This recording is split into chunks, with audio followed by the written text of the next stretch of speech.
یعنی تمام دنیاوی تعلقات سے قطع تعلق نہیں کرتا۔ خدا اسے موت دے یعنی بد دعا، وہ اس راز سے واقف نہیں ہو سکتا۔ بڑے بڑے عزت و احترام والے اس جان کے راز سے واقف ہوتے ہیں، اور جو لوگ دنیاوی تعلقات میں پھنسے ہوتے ہیں وہ اس راستہ پر نہیں چل سکتے۔ اگر تو مردوں جیسی ہمت رکھتا ہے تو اس راستہ پر قدم رکھ، عورتوں کی طرح تو ہمت نہ ہار۔ تو اس بات کا یقین رکھ کہ تیری سی مرغ کو تلاش کرنے کی حوث کفر تک جا پہنچے گی، یعنی اس راستہ میں تجھے کفر تک اختیار کرنا پڑے گا۔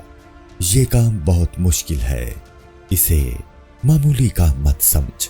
جس شخص کے عشق کے درخت میں پتے اور پھل نظر آئے اس سے کہو کہ اپنا سر نیچا کر لو، یعنی عشق میں کسی کو راحت و چین نہیں ملتا۔ جو عشق میں مطمئن نظر آئے اس کا عشق جھوٹا ہے۔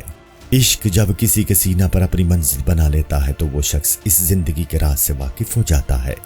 انسان کو عشق کا درد خون کے آنسو رلاتا ہے، اور یہ سب کے سامنے سر جھکا کر شرمندہ چلتا ہے، رسوا اور بدنام ہو جاتا ہے۔ ایک منٹ کے لیے بھی عشق پیچھا نہیں چھوڑتا اور ہر وقت قصاص و خون بہا طلب کرتا ہے، یعنی انسان کی جان مانگتا ہے۔ اگر یہ پانی بھی دیتا ہے تو رلا رلا کر، اور اگر روٹی دیتا ہے تو اس میں خون ملا کر۔ بہت مشکل کے بعد اگر عاشق کمزوری کی وجہ سے چیونٹی سے بھی زیادہ کمزور اور ناتواں ہو جائے، لیکن عشق پھر بھی شور و غوغا مچاتا رہتا ہے۔ اگر عاشق دھوبی ہوتا ہے تو اسے سورج اور دھوپ دکھائی نہیں دیتی، اور اگر زمیندار اور کاشتکار ہوتا ہے تو اسے پانی کا خیال نہیں رہتا، یعنی انسان اپنے فائدے کو بھول جاتا ہے۔ انسان جب خطرے کے سمندر میں پڑ جاتا ہے تو بغیر تکلیف کے یہ روٹی کا ایک لقمہ تک نہیں کھا سکتا۔ السلام علیکم۔ پوری کتاب دیکھنے کے لیے ہمارے یوٹیوب چینل صوفی سما کی پلے لسٹ میں جائیں۔ یہاں آپ کو مختلف بزرگوں کی کتابیں ملیں گی، اور جو کتاب پوری نہ ہوئی اس پر کام تیزی سے ہو رہا ہے اور ریگولر بیسس پر اپلوڈ ہوتی رہتی ہیں۔ آپ سے گزارش ہے کہ آپ ہمارے یوٹیوب چینل کو سبسکرائب کر لیں اور بیل نوٹیفیکیشن پر کلک کر لیں تاکہ ہماری آنے والی کتابیں آپ کو ملتی رہیں۔ جزاک اللہ خیر۔